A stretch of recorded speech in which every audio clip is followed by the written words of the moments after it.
पूरी पृथ्वी खोजने पर भी जब घोड़ा नहीं मिला तो इस आशंका से कि किसी ने घोड़े को तहखाने में न छुपा के रखा हो, सगर के पुत्रों ने संपूर्ण पृथ्वी को खोदना शुरू कर दिया।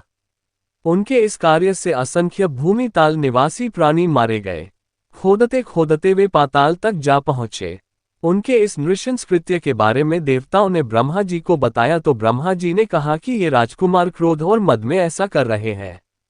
पृथ्वी की रक्षा का दायित्व कपिल ऋषि पर है, इसलिए वे इस विषय में अवश्य ही कुछ ना कुछ जरूर करेंगे। पूरी पृथ्वी खोदने के बाद भी जब घोड़ा और उसको चुराने वाला चोर नहीं मिला तो निराश होकर राजकुमारों ने इसकी सूचना अपने पिता को दी।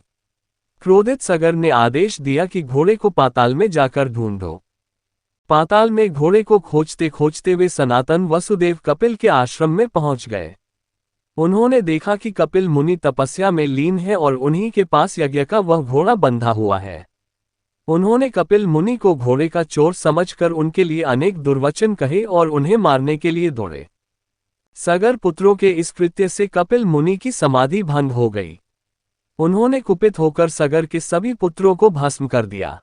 बहुत दिनों तक अपने पुत्रों की सूचना नहीं मिलने पर महाराज सगर ने अपने तेजस्वी पौत्र अंशुमान को अपने पुत्रों और यज्ञ के घोड़े का पता लगाने का आदेश दिया।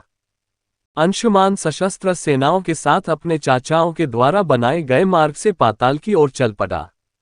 रास्ते में मिलने वाले ऋषियों मुनियों का यथोचित सम्मान करके अपने लक्ष्य के बारे में पूछता हुआ उस स्थान पर पहुंचा जहां उसके चाचाओं की भस्मीभूत लाशें पड़ी हुई थीं और पास ही यज्ञ का घोड़ा चल रहा था। अंशुमान को चाचाओं की अवस्था पर बहुत दुख हुआ और उनका तर्पण करने के लिए उसने जलाशय की खोज की। तभी उसकी नज़र अपने चाचाओं के मामा गरुण पर पड़ी। उन्हें सादर प्रणाम करके अंशुमान ने कहा, हे पितामह, मैं अपने चाचाओं का तर्पण करना चाहता हूँ। समीप में कोई सरोवर हो तो कृपा करके हमें उसका पता बता दीजिए।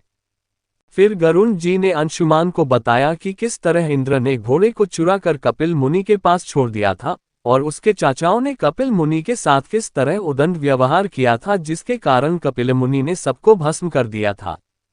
इसके पश्चात गरुण जी ने बताया कि ये सब अलौकिक शक्ति वाले दिव्य पुरुष के द्वारा भस्म किए गए हैं, इसलिए लौकिक जल से तर्पण करने पर इनका उद्धार नहीं होगा। केवल हिमालय की ज्येष्ठ पुत्री गंगा के जल से तर्पण करने पर इनका उद्धार संभव है। अब तुम घोड़ा लेकर वापस जाओ ताकि तुम्हारे पितामह का यज्ञ संपन्न हो सके। गरुण जी की आज्ञानुसार अंशुमान अयोध्या पहुंचे और अपने पितामह को सारा वृतांत कह सुनाया। महाराज सगर ने दुखी मन से यज्ञ पूरा किया। वे अपने पुत्रों का उद्धार करने के लिए गंगा को पृथ्वी पर लाना चाहते थे, पर ऐसा करने के लिए उन्हें कोई युक्ति नहीं सूझ रही थी। विश्वामित्र जी ने आगे बताया कि महाराज सगर के देहांत के पश्चात अंशुमान बड़ी न्यायप्रियता के साथ शासन करने लगा।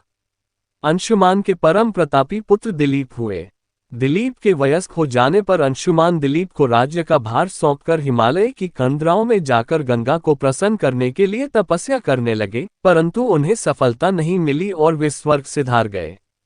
जब राजा दिलीप का ज्येष्ठ पुत्र भागीरथ बड़ा हुआ तो राज्य का भार उसे सौंपकर राजा दिलीप भी गंगा को पृथ्वी पर लाने के लिए तपस्या करने निकल गए।